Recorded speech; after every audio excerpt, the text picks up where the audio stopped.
Hello and welcome to the Senate Bill 558 Cover All Kids Training Module for Community Partners.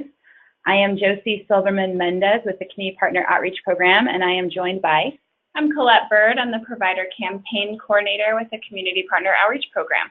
And we will be your facilitators for this webinar training.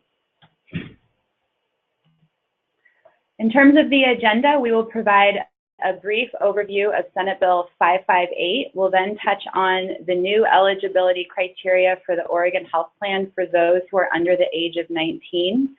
Next, we'll identify 3 subpopulations for targeted outreach and enrollment as it relates to the Oregon Health Plan.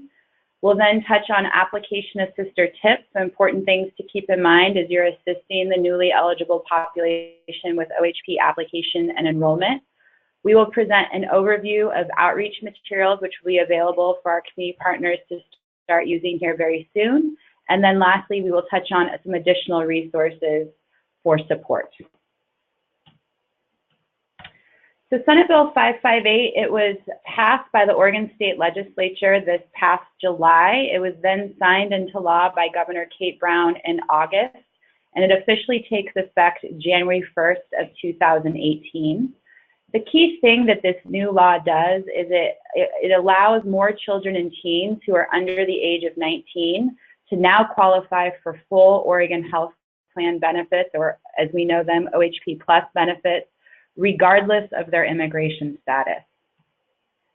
Children who will be newly eligible for full OHP benefits will receive the complete OHP Plus benefit package. If you are unfamiliar with the various services that are covered through OHP Plus, you can go online to the state form server and search for form number HE9035 to download the OHP member handbook, where you can find a complete list of all of those covered services. It's also important to note that the newly eligible population will be CCO, or Coordinated Care Organization, enrollable. The second key thing that this new law does is it requires the state to convene a stakeholder work group to advise us on how best to reach the newly eligible population with information and connect them to OHP application and enrollment assistance. Our team, the Community Partner Outreach Program, we are the co-chairs of this new external stakeholder work group, and we started convening the group last October. We will be meeting monthly for a full year, so through October of 2018. And this work group has been heavily involved in developing the outreach and marketing campaign for this effort. One of the key decisions that was made based on the feedback from our external stakeholder work group was to retire the name Cover All Kids moving forward. So we will talk about Cover All Kids when we reference the advocacy campaign that was behind passage of Senate Bill 558. However, when we're doing outreach and marketing within the community, we will not reference Cover All Kids, but rather the Oregon Health Plan, and talk about the change in eligibility criteria for those under the age of 19. So a new message frame that we've developed with our stakeholders to talk about what this is includes language like you see here on the slide. Starting January 1st, 2018, OHP will be available to more children and teens younger than 19, regardless of immigration status. So as you are doing outreach and talking about what is happening to OHP for children and teens in Oregon, we ask you to not reference Cover All Kids, but again, reference the Oregon Health Plan and what's changing in terms of eligibility criteria. In terms of the newly eligible population, it's estimated that there's roughly 17,000 immigrant children and teens under 19 who will be newly eligible for OHP starting January 1st of this coming year. That includes, but is not limited to, youth who have deferred action for childhood arrivals or DACA status.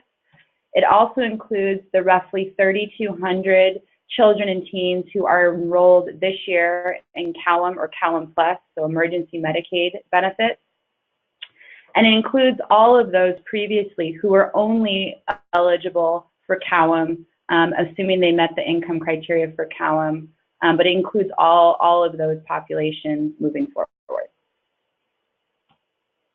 So if it wasn't obvious, the only thing that has changed in terms of eligibility criteria for OHP for those under 19 is that immigration status is no longer a factor. That means all other eligibility criteria for the Oregon Health Plan, again, for those who are under 19 years of age, remain the same.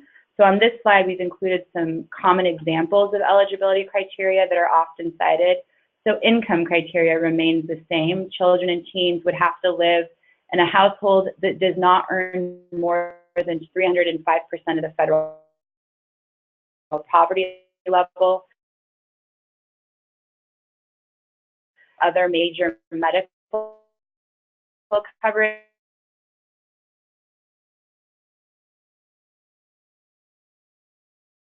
and residency remains a criteria, so the child or teen would have to live in the state of Oregon. And lastly, age, which is a common cited eligibility criteria. A child would have to be under the age of 19 in order to qualify. In terms of the three subpopulations we've identified for targeted outreach and enrollment, the first includes the CALM or CALM Plus enrollee group. The second is the KP CHIP or Kaiser Permanente's Child Health Program Plus enrollee group. And the third includes new enrollees. Starting with the CALM Plus group, again, roughly 3,200 children and teens who are under 19 currently in Oregon are enrolled in CALM or CALM Plus. As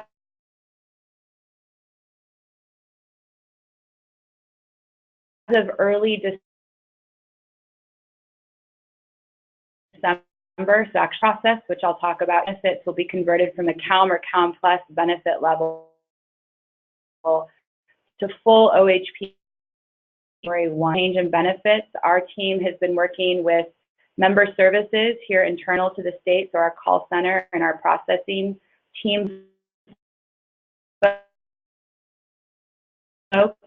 We've also been working with, and lastly, with our key partner, Kaiser Permanente, to ensure that team that is currently on CALM or CALM Plus and is having their benefits auto-converted to full OHP, that their household understands what that change means, why it's happening, and if they have questions or concerns, those are being addressed.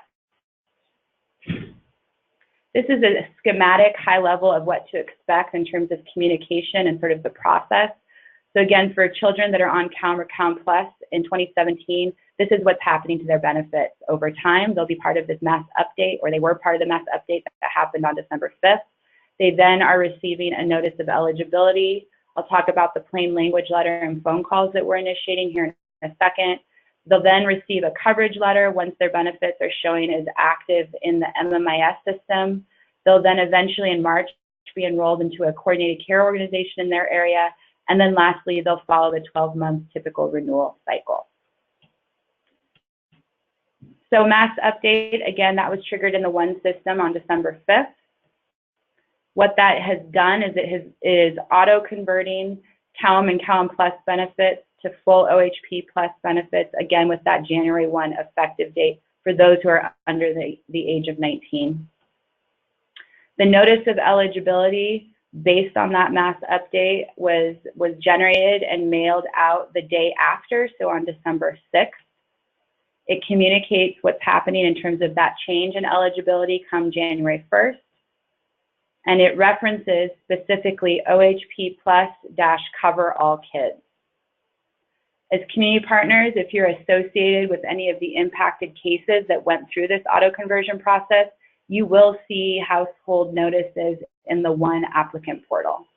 It's also important to note here that One does reference OHP Plus Cover All Kids. You heard me mention that we're retiring the name Cover All Kids for promotional purposes. So it's important for community partners to be able to explain to new members that OHP Plus Cover All Kids, it's one and the same. But the important message is that children are now eligible for full benefits regardless of their immigration status, assuming they meet the other eligibility criteria. So we have been doing outreach to explain this new notice of eligibility that was sent in the mail starting December 6th. On December 4th, prior to that notice of eligibility going out, we sent every household that had a CALM or CALM Plus child within it a plain language letter explaining the change in eligibility and what to expect. And then December 11th through 15th, so it happens to be this week, we are making phone calls to all of those households to explain what is happening in terms of the auto conversion and be on hand to answer any questions or concerns that households might have. So of the approximately 3,200 children and teens that were part of the mass update, about 55% had a community partner associated with their case. We have since, our team, the CPOP team, reached out to all of those community organizations to ask you all to assist us with outreach to households. And we are asking you this week, so again, December 11th through the 15th, to make calls to those households, and we've developed a call script and other supports to help facilitate that. And most importantly, just to be on hand to address any questions or concerns that impacted households might have about this auto conversion or mass update process. I'll note that in addition to our community partners who are associated with CALM or CALM Plus auto conversion cases, our team here at Member Services is also engaging in phone calls as we speak. So coverage letters. There are 2 coverage letters that will be going out to this population. The first coverage letter will be sent in January, and it will confirm that the child or teen has active full OHP plus coverage in MMIS that's ready to be used. The second coverage letter will go out once the child or teen is auto-enrolled into one of their local coordinated care organizations, or CCOs, and that process will take effect officially in March. So from January 1st through February 28th of 2018, any child or teen that is part of the CALM Plus Mass Update Auto Conversion project will be on open card or fee for service up until the end of February, and then they'll be auto-assigned into a local CCO starting in March. CCO enrollment for this population will not be in place any earlier than March 5th of next year. So again, that second coverage letter will be sent out after March 5th once the child or teen has been auto-enrolled into a CCO. So in terms of renewals for the CALM Plus auto conversion group, looking at those who were up for renewal this month, so December 2017, or in the first two months of 2018, so January or February of 2018, all of these cases are going through a passive renewal process, which is being done manually behind the scenes by folks at Member Services. The December group, there were about 200 individuals. They will either, once they are passively renewed behind the scenes, they will either receive a notice of eligibility saying, come Jan 1, they're now eligible for full OHP benefits, or they will receive in the mail a request for information that will require action in order for their eligibility to be determined and in place moving forward. The January and February renewal group, again, we're talking about those that have been on CALM or CALM Plus this year that are part of Mass Update Auto Conversion. That group will receive their notice of eligibility in December due to the Mass Update process, so those notices have actually already gone out. And then in their respective renewal months when they're due to renew, they'll either receive, because of that passive renewal process behind the scenes, another notice of eligibility saying they're still eligible moving forward another 12 months for full OHP, or a request for information that they'll need to respond to, have processed in order for eligibility to be determined moving forward. And then renewal dates for these 3 subpopulations will not change for 2019. So they will renew on a typical 12-month renewal cycle in 2019. Those up for renewal March 2018 or later, again, speaking about the CALM Plus Auto Conversion Mass Update group, they will receive their renewal paperwork in the month prior to their renewal date, and that will either be a passive renewal result, so we found them eligible for full OHP benefits for another 12 months, or it will be an active renewal if they couldn't passively renew behind the scenes, which means they'll have to do something, fill out some paperwork, send it back in, have that process for eligibility. More coming on passive renewals, generally speaking, from your regional outreach coordinators. We acknowledge that partners haven't received a lot of information yet about passive renewals, but just noting here that you will be getting more information and training soon from your regional outreach coordinators. So now looking at the KP CHIP enrollee subgroup, our office has a very strong partnership with Kaiser Permanente to ensure their roughly 3,500 KP CHIP enrollees that they've identified as being newly eligible for full OHP in 2018, that we have a good working relationship to be able to smoothly transition all of those children over to full OHP benefits over the course of 2018.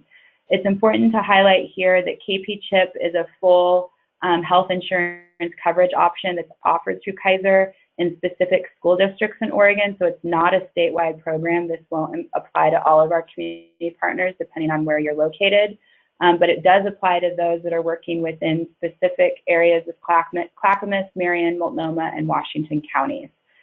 In terms of the enrollment method, children that are on KP CHIP, they will have to complete a full application in order to get onto the Oregon Health Plan. The only caveat there is if they were previously on CALM this year and part of the Mass Update auto conversion group, then their benefits auto converted already and they won't have to fill out a new application. But anyone that was not on CALM that is on KP CHIP over the course of 2018 would have to be assisted in completing a full application to transition to full OHP coverage. Kaiser is working internally and with some key community partners to make sure they're doing targeted outreach to all of their households, letting them know that OHP is now an option and helping them with application and enrollment assistance. So more to come on that over the course of 2018. I would highlight that Project Access Now, which is a social service agency and also an OHP community partner in the Portland metro region, is working very closely with Kaiser as sort of their lead community organization to help with this effort. So the last group that we've identified for targeted outreach and enrollment includes the new enrollee group. There is an estimated 10,000 individual children and teens who are not connected to CALM or CALM Plus or KP CHIP who will be eligible for OHP for the first time starting January 1st.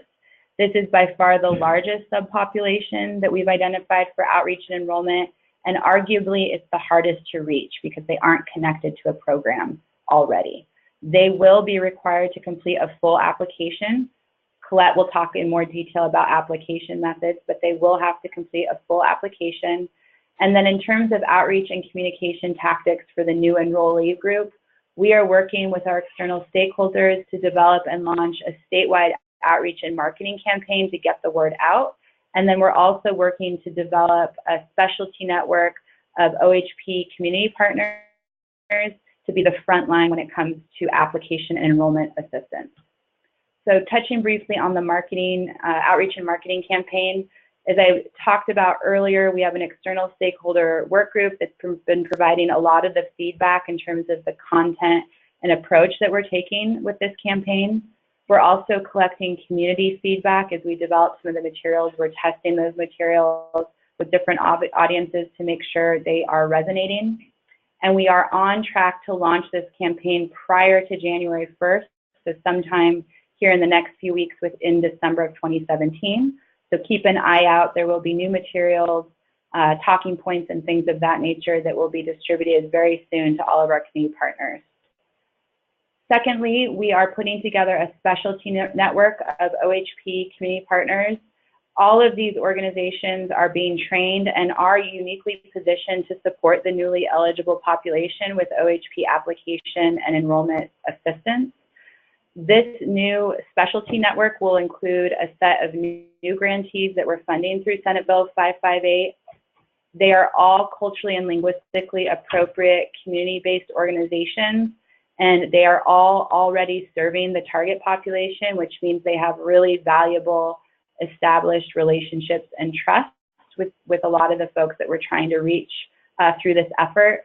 The majority of these organizations are also current I'm Healthy Soy Sano outreach partners. They've been doing a lot of this outreach work with the same population and are now pivoting to continue to do outreach, but also to do direct OHP applications and enrollment assistance starting January 1st. So there are 15 organizations that we will be working with under this new grant program moving forward. We announced an official list of those organizations in mid-November, and we'll have additional communication going out to our broader community partner network so you know who these new grantees are for referral. The second group of partners that will be part of this specialty network are our current general outreach and enrollment CPOP grantees.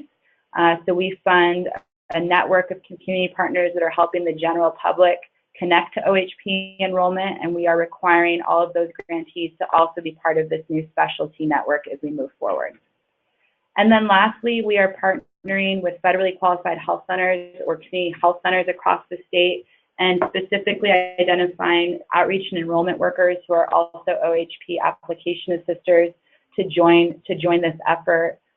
Many of these clinics were funded through I'm Healthy Soy Sano, and historically these clinics have been really one of the only sources of health care for this newly eligible population, and so it's going to be critically important to have our FQHC partners as part of this effort moving forward. We will soon, so prior to January 1st, have a statewide directory that will list by county all of the organizations that are part of this specialty network, and that new directory will be available online and in print, again, prior to January 1st, so stay tuned. So I'm going to go ahead and talk about application methods available for this newly eligible population. In short, pretty much we have the same options available for this newly eligible population that we do for all of our existing OHP applicants. So that includes the Oregon Eligibility, or ONE, System Applicant Portal, which is available at ohp.oregon.gov. We have our PDF version of the OHP 7210, also available at ohp.oregon.gov. And then we have the paper version of that application as well, which can be accessed through a local DHS self-sufficiency branch office, or anyone can call OHP customer support and request an application to be mailed to them. Finally, by phone, anyone can apply over the phone if necessary by calling OHP customer support as well. It's critically important that applicants who are part of this newly eligible population do not apply through healthcare.gov. And I'm going to let Josie speak to that. So the reason why we're encouraging application assisters to help the newly eligible population apply for OHP locally here in Oregon is to avoid the sharing of personal information with the federal government. So there are a few caveats there, but by and large, if the newly eligible population applies locally here in Oregon, their information will not be shared with the federal government for the purposes of determining eligibility or administering the program. If you apply at healthcare.gov, that is a federal agency, and so they'll have all of that information at the federal level on those individual applicants. So again, for immigration and privacy related concerns, we're encouraging you to support this population in applying locally here in Oregon using the application methods outlined in order to avoid the sharing of information with the federal government. What to expect when applying? The application is submitted, eligibility determination is made, a notice of eligibility is sent to the applicant, and then, if applicable, coverage letters are also sent. And then that applicant, assuming they are eligible, will fall into the typical 12-month renewal cycle. The eligibility summary screens in ONE applicant portal for this newly eligible population show the program name and new benefit level, which will be OHP Plus Cover All Kids. You can see an example of what that looks like up on the screen. For CCO enrollment, as Josie mentioned, our typical weekly process is as follows. If an applicant is applying before Wednesday of any given week, they are enrolled into a CCO the following Monday unless exempt from CCO enrollment. If they're applying after Wednesday, they are enrolled in a CCO 2 Mondays out. Quick note, though, on that population is that CCO enrollment, just to reiterate, would not start until March 2018. A note on MMIS, for those who have access to the MMIS provider web portal, there will be 7 new PERT codes in the system. You can see those up on the screen, and this is for the newly eligible population. Examples of where you see those PERT codes are down there at the bottom of the screen in the provider web portal that is the eligibility screen section.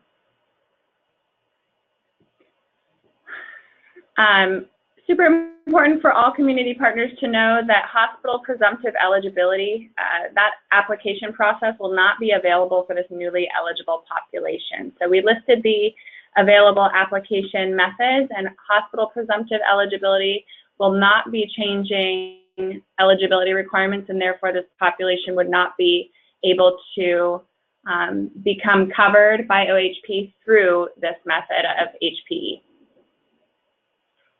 Let's talk about some tips for assisting the newly eligible population, starting with the one applicant portal. In regards to Social Security numbers and immigration status for the newly eligible population, those that do not have a Social Security number, which will be most of them, should check that they are not providing a Social Security number.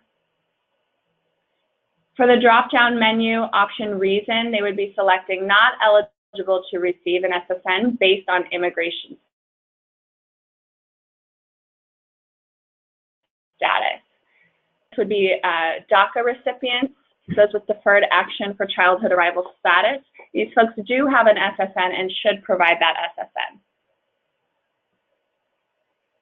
For immigration status, in the one applicant portal, this newly eligible population would be selecting no documentation / other. This includes the DACA population. And then you would want to leave the box unchecked that says, that talks about having documents to show immigration status. So you would not check that box. And the only exception here would be if you're working with children and teens that have different types of visas, and specifically visa types that would current day only allow them to qualify for CAWM, you would want to complete the application according to that visa type. So, you know, answering the questions according to the type of visa that they have, but that would be the only caveat here. So to show you what we just stated, this is an example of the screens in the one applicant portal.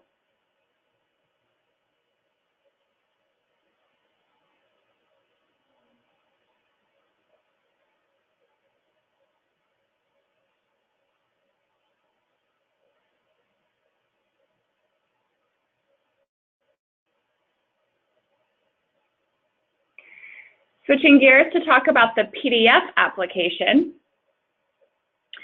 In question 4 of the PDF application, it asks about Social Security numbers. So again, unless the applicant is a DACA status individual, they would select that they are not eligible for a Social Security number in question 4. If they do have a social, if they're a DACA status individual, they would provide that Social Security number there. And then skipping to question 15 and 16, the newly eligible population applying here would state they are not a U.S. citizen or national, and then they would indicate that they do not have an eligible immigration status. And this goes for anyone who fits into the newly eligible population, including those who have a DACA status and different types of visas. So assisting with the paper application, OHP 7210 also varies a little bit slightly with the wording of the question, so let's walk through that. Question number 3 in the first section of the paper application asks about Social Security numbers. So again, unless the individual has DACA, they would indicate that they are not eligible for an SSN based on their immigration status. Skipping to question 3 in the main part of the application, they would indicate that they don't have a Social Security number, of course, unless they are DACA, in which case they would include their Social Security number. For question 32 that asks about eligible immigration status, newly eligible applicants would indicate that they do not have an eligible immigration status. This includes DACA recipients. A reminder on income verification: if an applicant or anyone in their household who is applying is self-employed, paid in cash, or they lack income verification, they should submit a different type of proof of income with that application. Some examples would be a signed statement explaining what their income situation looks like, and also stating that no other proof is available, a profit loss statement, or other various ledgers they may have that paint a clear picture around what their household income looks like. Some reminders around language access. The One Applicant portal is available in both English and Spanish. The fillable PDF is only available in English, so that's the format in which you can type into the PDF and then print it out.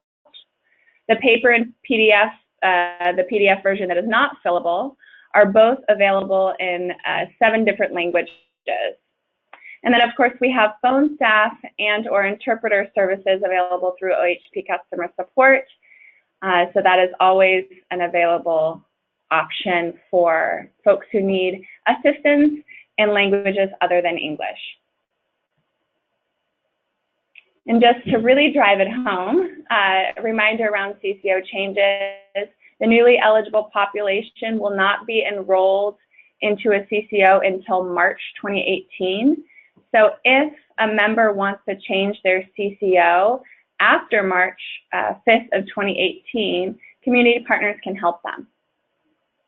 So options for submitting these CCO change requests: they can submit those requests through the One Applicant portal account by calling OHP Client Services Unit, or by using a report a change email template, which all community partners should be familiar with, and those would be emailed to ohp.outreach@dhsoha.state.or.us. Quick reminder with the One Applicant portal, the way that the applicant portal works is it only shows what the original CCO request or CCO change request is. So, for example, if someone says that they want a specific CCO, but that through the One Applicant portal, but that CCO is maybe closed to new members in their zip code, they would be enrolled into a different CCO in their area. However, MMIS would not talk back to the One Applicant portal, so it would still show that original CCO request. Some outreach materials that you'll have available.